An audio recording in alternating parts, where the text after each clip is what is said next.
escribió otras obras también, comedia. El asno se llama otra obra. Y en su historia de Florencia hay un pasaje en que habla de un lugar ideal, algo así como la utopía. Este es el tiempo también de la utopía de Moro, ¿no? Y esa utopía era un lugar donde todos vivían felices, desnudos y eran cerdos.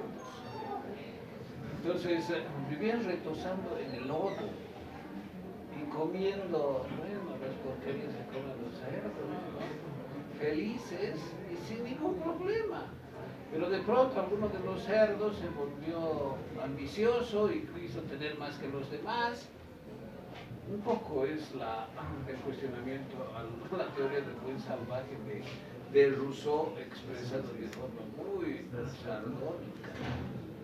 Pero bueno, en La Mandrágora, en este libro que he publicado la carrera de Ciencias Políticas, hemos escrito varios docentes sobre el príncipe, ¿no? Y hay diferentes temas: Maquiavelo y el descubrimiento de la política, la imaginación política en Maquiavelo. Y he escrito un texto que se llama La filosofía política de Nicolás Maquiavelo, en que no me dedico a estudiar el príncipe, sino a relacionar la mandrágora con el príncipe. Porque se ve su filosofía política así.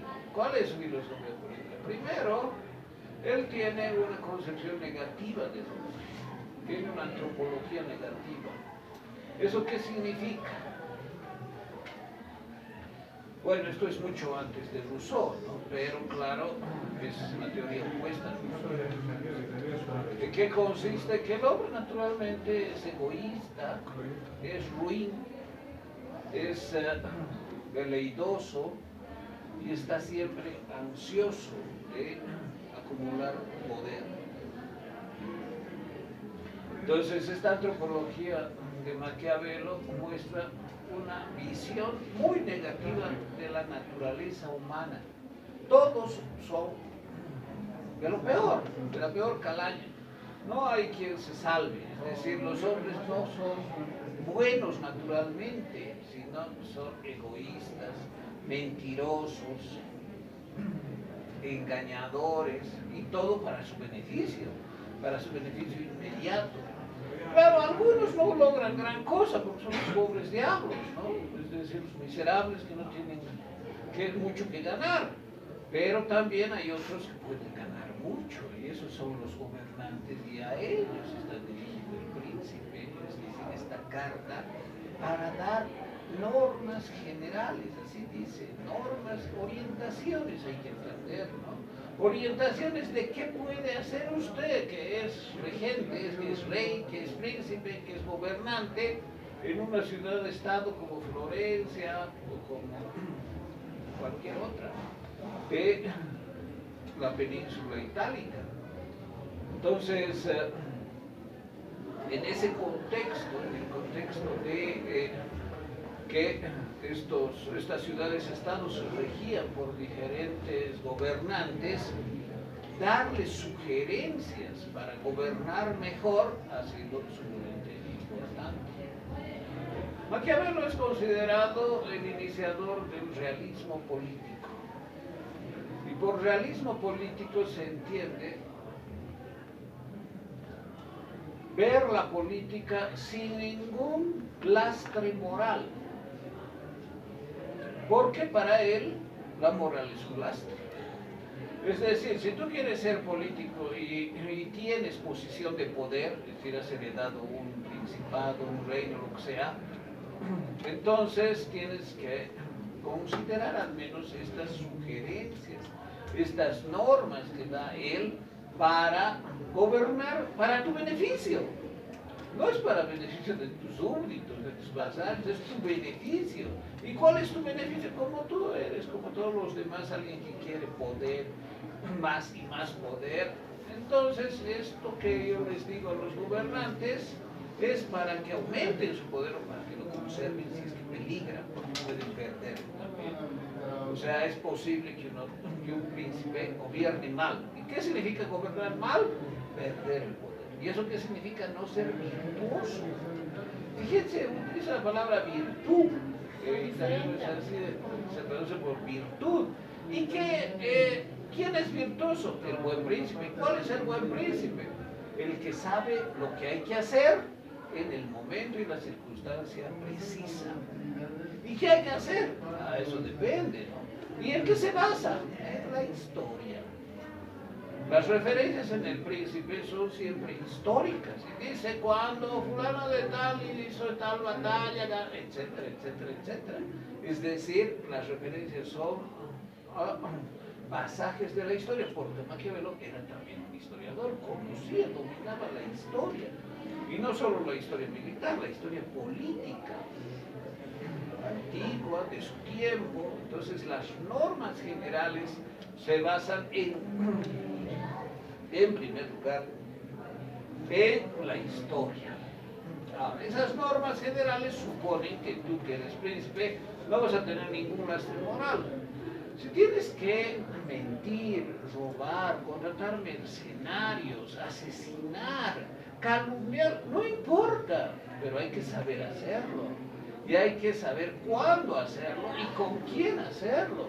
Entonces, las normas indican, por ejemplo, cuándo hay que contratar un ejército de mercenarios. No es cuestión de hacer eso en cualquier momento. Cuándo hay que dividir para reinar. Esas son frases de Maquiavelo, ¿no? Divide para reinar, es decir, a tus enemigos evita que se junten. Divídelos y así los vas a acabar uno por uno. ¿Cuándo hay que ser sombra? ¿Y cuándo hay que ser león? ¿Qué significa ser león? Mostrar fuerza militar, mostrar fuerza, diríamos, bruta, ser cruel, es decir, escarmentar. Hay que ser león y el príncipe debe ser león, pero debe ser capaz de saber cuándo tiene que ser león. Porque el mal príncipe es el que es león cuando no debe serlo, cuando no es virtuoso. Porque ser virtuoso significa saber qué hacer en el momento preciso. Y para eso está como un manual de cómo gobernar. Ese es el príncipe. La obra del príncipe es como un manual para saber qué hacer sin ningún lastre moral. Y también hay que ser zorra. Claro, hay que ser zorra cuando convenga, cuando sea conveniente, cuando sea necesario. ¿Y qué significa eso? Por ejemplo, calumniar, por ejemplo, hacer que los enemigos se dividan por cualquier medio. En la Mandrágora dice algo que él nunca dijo, pero algo parecido. Maquiavelo nunca dijo el fin justifica los medios. Eso se le atribuye, pero no dijo. Dijo algo parecido a la Mandrágora, porque las dos obras muestran la misma concepción de que para él hay los gobernados que están por arriba, son superiores y él tiene la experticia de recomendarles lo que deben hacer en las circunstancias en las que se encuentren, y los gobernados que se regocijan con obras como la Mandrágora, riendo porque se dan cuenta que así es su vida de miserables que quieren poder sin tenerlo, y que si lo tuviesen posiblemente hicieran peores cosas que los que lo han tenido siempre.